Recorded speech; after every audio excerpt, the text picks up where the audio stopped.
بسم اللہ الرحمن الرحیم۔ محترم ناظرین، قرآنی واقعات کا سلسلہ ہم نے شروع کیا۔ آج کی ویڈیو میں ہم ایک بڑا سبق آموز عبرتناک واقعہ بتائیں گے۔ ٹائٹل دیکھ کے آپ حیرت میں مبتلا ہوئے ہوں گے، آپ پریشان ہوئے ہوں گے۔ ایک عالم کی گمراہی، عالم کی گمراہی کا کیا مطلب ہے؟ ایک عالم کیسے گمراہ ہو سکتا ہے؟ آئیے ہم آپ کو بتاتے ہیں اس واقعے کے سلسلے میں قرآن نے کیا کہا۔ یہ واقعہ سورۃ الاعراف میں آیت نمبر 175 176 میں ذکر ہے۔ وَاتْلُ عَلَيْهِمْ نَبَأَ الَّذِي آتَيْنَاهُ آیَاتِنَا۔ اے پیغمبر، آپ اس شخص کا واقعہ سنائیے جس کو ہم نے اپنی آیتیں دی۔ اپنی آیتیں دی، اسی لفظ سے یہ بات سمجھ میں آتی ہے کہ جس شخص کا تذکرہ کیا جا رہا ہے، جس شخص کا واقعہ ذکر کیا جا رہا ہے، وہ علم والا آدمی تھا، وہ عالم تھا۔ اللہ پاک نے اس کو اپنی مخصوص نشانیاں دی تھیں، اس کو کتاب کا علم دیا تھا، بلکہ بعض مفسرین یہ فرماتے ہیں اس کو اسم اعظم بھی معلوم تھا، یعنی وہ اللہ کا نام جانتا تھا جس نام کو لے کر جو دعا کی جاتی تھی وہ دعا اللہ پاک قبول فرما لیتے تھے، یعنی وہ مستجاب الدعوات تھا، اس کی ہر دعا قبول ہو جاتی تھی۔ ایسا بڑا آدمی، ایسا عالم بھی گمراہ ہو سکتا ہے۔ کیسے گمراہ ہوا؟ اس سلسلے میں مفسرین نے جو واقعات نقل فرمائے ہیں وہ بڑے دلچسپ واقعات ہیں اور بڑے عبرتناک واقعات ہیں۔ ان واقعات کا خلاصہ یہ ہے کہ ایک شخص تھا کنعان اور مصر کے علاقوں میں، اس کا نام بلعام بن باعورہ تھا۔ اس کو جو علم دیا گیا، ہم نے سنا، اس کو اسم اعظم معلوم تھا، اس کی دعائیں قبول ہوتی تھیں۔ حضرت موسیٰ علیہ السلام کا دور ہے۔ حضرت موسیٰ علیہ السلام کو جب اللہ رب العزت نے فرعون سے نجات دے دی تو حکم دیا گیا کہ یہ آگے ایک علاقہ ہے جس میں ظلم کرنے والے جبارین رہتے ہیں، جاؤ ان سے مقابلہ کرو۔ جب حضرت موسیٰ علیہ السلام اپنے لشکر کو لے کے اس طرف آگے بڑھے تو وہ جو جبارین تھے ان کے بڑے بڑے لوگ بلعام بن باعورہ کے پاس پہنچ گئے، جانتے تھے کہ اس کی دعا قبول ہوگی، اس کو اصرار کرنے لگے کہ تم دعا کر دو کہ موسیٰ جو ہیں اپنی قوم کو لے کے واپس ہو جائیں۔ بلعام بن باعورہ نے کہا کہ وہ پیغمبر ہیں اور بڑے سخت مزاج ہیں، میں ان کے خلاف کوئی دعا نہیں کر سکتا، کوئی بد دعا نہیں کر سکتا، میری جو صلاحیتیں ہیں اللہ پاک وہی مجھ سے چھین لیں گے۔ یہ لوگ اصرار کرتے رہے۔ اس نے وعدہ کیا کہ میں استخارہ کر کے بتاؤں گا۔ استخارے میں بھی اس کو یہی بتایا گیا کہ تمہیں کوئی بد دعا نہیں کرنا ہے، لیکن ادھر سے اصرار بھی بڑھا اور پھر انہوں نے قیمتی قیمتی تحفے دے کر بلعام بن باعورہ کو لالچ دیا۔ اور بعض تفسیر کی کتابوں میں یہ بھی لکھا ہوا ہے کہ بیوی نے اصرار کیا کہ تم موسیٰ کے خلاف بد دعا کر دو۔ وہ جو بلعام بن باعورہ ایک خاص اللہ کا بندہ تھا، اس کو مخصوص نشانیاں دی گئی تھیں، اس کو اسم اعظم دیا گیا تھا، اس نے ہاتھ اٹھائے حضرت موسیٰ علیہ السلام کے خلاف، ان کی قوم کے خلاف بد دعا کرنے کے لیے، لیکن اللہ کا معجزہ ظاہر ہوا۔ جو الفاظ وہ حضرت موسیٰ کے خلاف استعمال کرنا چاہتا تھا وہ الفاظ اسی قوم کے خلاف استعمال ہونے لگے جس قوم نے بلعام بن باعورہ کو بد دعا دینے پر اکسایا، یعنی جو بد دعا وہ حضرت موسیٰ کو دینا چاہتا تھا وہ بد دعا جبارین کو، اس قوم کو لگ گئی جن سے لڑنے کے لیے حضرت موسیٰ علیہ السلام گئے تھے۔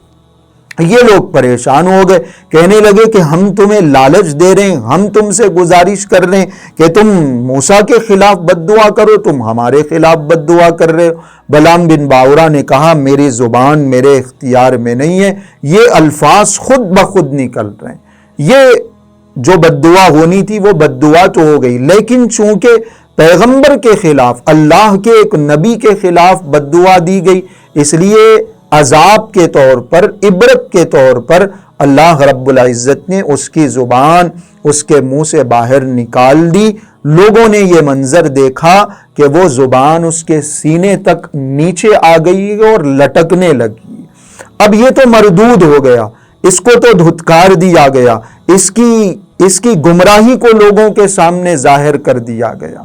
لیکن چونکہ وہ بدنام ہو رہا تھا، بلعام بن باورہ کی ذلت اور رسوائی ہو رہی تھی، اس لیے اس نے اس قوم کے لوگوں کو بلایا اور اس نے کہا کہ میری تو دنیا بھی برباد ہو گئی، آخرت بھی برباد ہو گئی، اب اس قوم سے، موسیٰ سے، ان کے لشکر سے بچنے کا ایک راستہ میں تمہیں بتاتا ہوں۔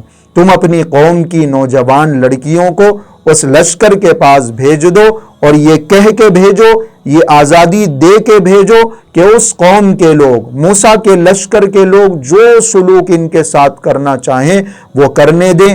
وہ اگر زنا میں مبتلا ہو جائیں گے، بدکاری میں مبتلا ہو جائیں گے، تو پھر خود بخود اس لشکر کی شکست ہو جائے گی، وہ لوگ تم تک پہنچ نہیں سکیں گے، تم پر حملہ نہیں کر سکیں۔ نوجوان لڑکیوں کو سجا سوار کے حضرت موسیٰ علیہ السلام کے لشکر میں بھیجا گیا۔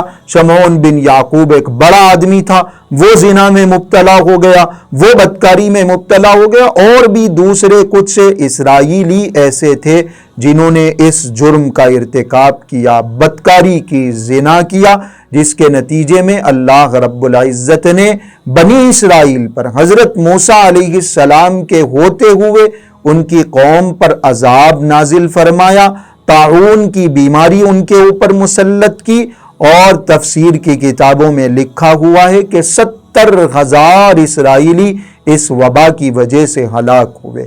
اور یہ بھی لکھا ہوا ہے کہ ایک میدان تھا، میدان تیہ، جس میں اللہ رب العزت نے ان کو بھیج دیا۔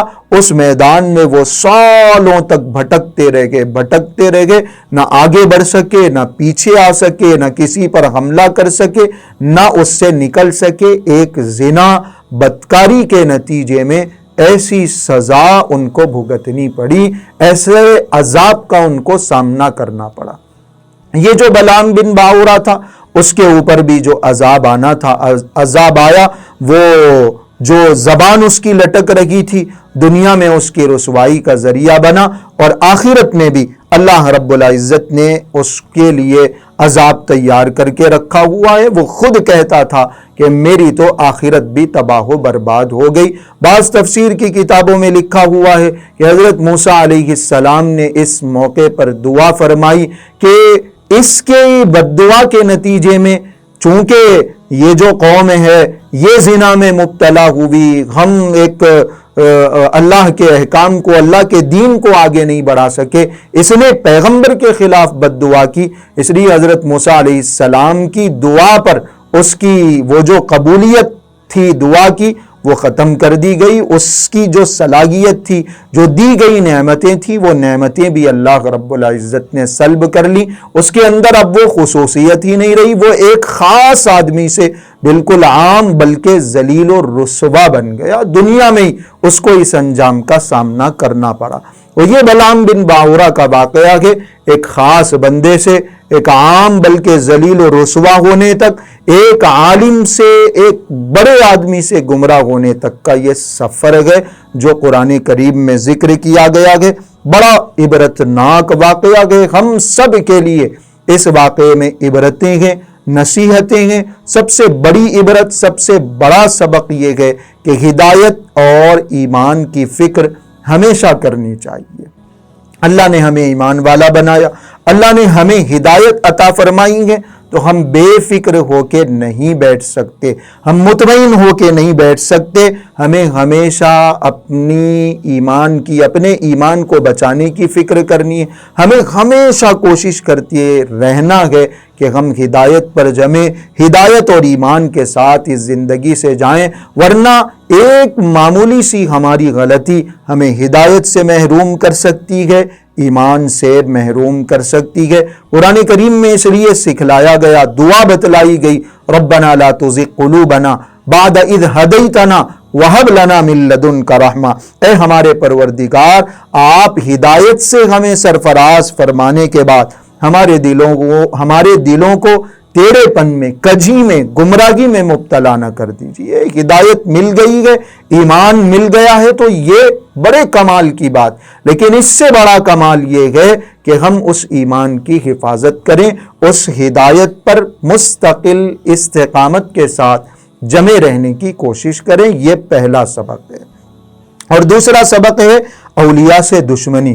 ایک پیغمبر سے دشمنی کی بلعام بن باورہ نے، ان کے خلاف بد دعا کی، اللہ رب العزت نے اس کو دنیا اور آخرت میں ذلیل و رسوا کر دیا۔ خود حضور پاک صلی اللہ علیہ وسلم نے حدیث قدسی بیان فرمائی، اللہ پاک فرماتے ہیں، بخاری شریف کی روایت ہے، من عادی لی ولیا فقد آذنتہ بالحرب، جو میرے ولی سے دشمنی کرے گا میرا اس کے خلاف جنگ کا اعلان۔ اللہ جس کے خلاف جنگ کا اعلان کر دیں اس کی رسوائی میں کیا شک شبہ ہو سکتا ہے۔ بلعام بن باورہ نے پیغمبر سے، وقت کے نبی سے دشمنی اختیار کی، ان کے خلاف بد دعا کی، ان کے لشکر کو شکست دینے کی کوشش کی، اللہ پاک نے اس کو ذلیل و رسوا کر دیا۔ اس لیے اولیاء کرام سے، بزرگان دین سے، سلف صالحین سے، صحابہ سے، اللہ کے نیک بندوں سے کسی قسم کی کوئی دشمنی نہیں رکھنی چاہیے، دل میں کوئی بغض اور کینہ نہیں رکھنا چاہیے۔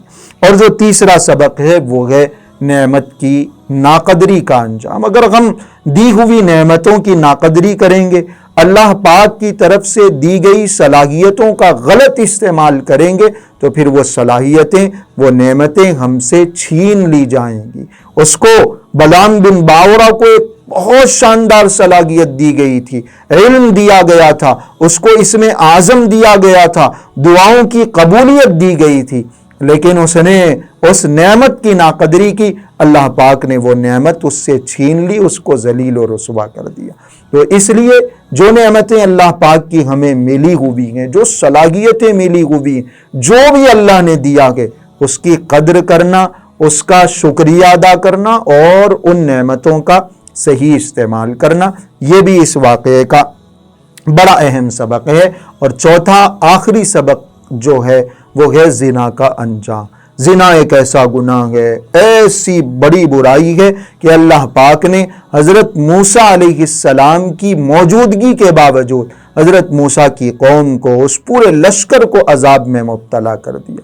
تو اگر قوم زنا میں مبتلا ہوگی، بدکاری میں مبتلا ہوگی، ان سارے گناہوں میں مبتلا ہوگی تو پھر اللہ رب العزت کی طرف سے کوئی مدد نہیں آئے گی، اللہ پاک کی طرف سے عذاب ہی آئیں گے، مصیبتیں اور آزمائشیں ہی آئیں گی۔ اس لیے اس گناہ سے بھی اپنے آپ کو بچانا ہے۔ یہ قرآنی واقعات کی دوسری قسط ہے، دوسرا پارٹ ہے، جس میں ہم نے ایک عالم کی گمراہی کا، بلعام بن باورہ کی گمراہی کا واقعہ سنایا ہے، اور اس سے ملنے والے جو اسباق ہیں، جو پیغامات ہیں، وہ ہم نے آپ کے سامنے رکھے ہیں۔ اللہ پاک ہم سب کو ہدایت پر جمے رہنے کی توفیق عطا فرمائے۔ واقعہ پسند آیا ہے تو لائک کریں، کمنٹ کریں، دوسروں تک پہنچائیں تاکہ وہ بھی اس واقعے سے عبرت اور نصیحت حاصل کرنے کی کوشش کریں۔